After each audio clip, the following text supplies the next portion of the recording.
झांसी की रानी लक्ष्मीबाई की जीवनी। लक्ष्मीबाई उर्फ झांसी की रानी मराठा शासित राज्य झांसी की रानी थी, जो उत्तर मध्य भारत में स्थित है। रानी लक्ष्मीबाई 1857 के प्रथम भारतीय स्वतंत्रता संग्राम की वीरांगना थी, जिन्होंने अल्पायु में ही ब्रिटिश साम्राज्य से संग्राम किया था। पूरा नाम रानी लक्ष्मीबाई गंगाधर राव, जन्म 19 नवंबर 1828, जन्मस्थान वाराणसी, पिता श्री मोरोपंत, माता भगीरथी, विद्या मल विद्या, घुड़सवारी और शस्त्र विद्याएं सीखी। विवाह राजा गंगाधर राव के साथ। लक्ष्मीबाई का जन्म वाराणसी जिले के भदैनी नामक नगर में हुआ था। उनके बचपन का नाम मणिकर्णिका था, परंतु प्यार से उन्हें मनु कहा जाता था।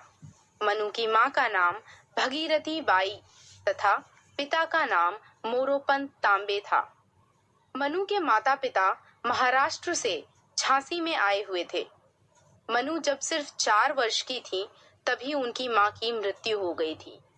मोरोपंत एक मराठी थे और मराठा बाजीराव की सेवा में थे। मनु के मां की मृत्यु के बाद घर में मनु की देखभाल के लिए कोई नहीं था, इसलिए मनु के पिता उसे अपने साथ पेशवा के दरबार में ले गए, जहां चंचल एवं सुंदर मनु ने सबका मन मोह लिया था। मनु ने अपनी प्राथमिक शिक्षा घर से ही पूरी की थी और साथ ही मनु ने बचपन में शास्त्रों की शिक्षा भी ग्रहण की थी। मई 1842 में 8 वर्ष की उम्र में उनका विवाह झांसी के मराठा शासित राजा गंगाधर राव नेवालकर के साथ हुआ और वहां झांसी की रानी बनी। विवाह के बाद उनका नाम लक्ष्मीबाई रखा गया। 1851 में रानी लक्ष्मीबाई ने एक पुत्र को जन्म दिया, जिसका नाम दामोदर राव रखा गया था, लेकिन 4 महीने की आयु में ही उसकी मृत्यु हो गई। बाद में महाराजा ने एक पुत्र को गोद लिया, जो गंगाधर राव के ही भाई का बेटा था। बाद में उस गोद लिए हुए बेटे का नाम बदलकर महाराज की मृत्यु से पहले दामोदर राव रखा गया था, लेकिन ब्रिटिश राज को ये मंजूर नहीं था, इसलिए उन्होंने दामोदर के खिलाफ मुकदमा दायर कर दिया। उस मुकदमे में दोनों ही तरफ से बहुत बहस हुई, लेकिन बाद में इसे खारिज कर दिया गया। कंपनी शासन उनका राज्य हड़प लेना चाहता था।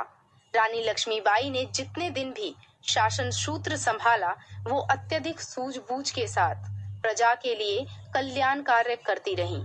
इसलिए वो अपनी प्रजा की स्नेह भाजन बन गई।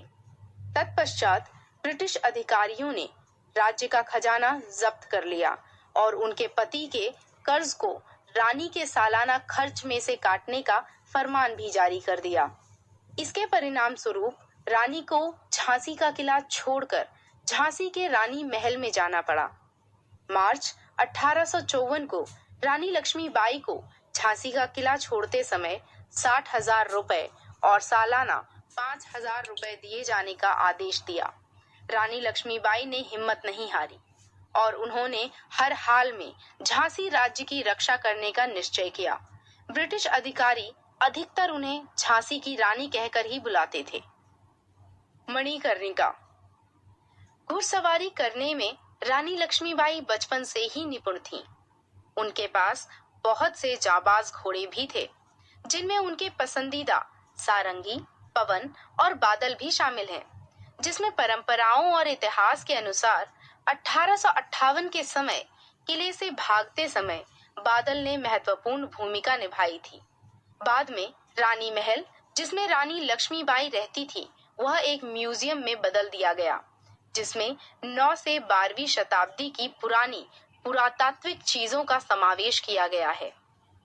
उनकी जीवनी के अनुसार ऐसा दावा किया गया था कि दामोदर राव उनकी सेना में से ही एक थे और उसने ग्वालियर का युद्ध लड़ा था। ग्वालियर के युद्ध में वो अपने सभी सैनिकों के साथ वीरता से लड़ा था, जिसमें तात्या टोपे और रानी की संयुक्त सेनाओं ने ग्वालियर के विरोधी सैनिकों की मदद से ग्वालियर के एक किले पर कब्जा कर लिया था।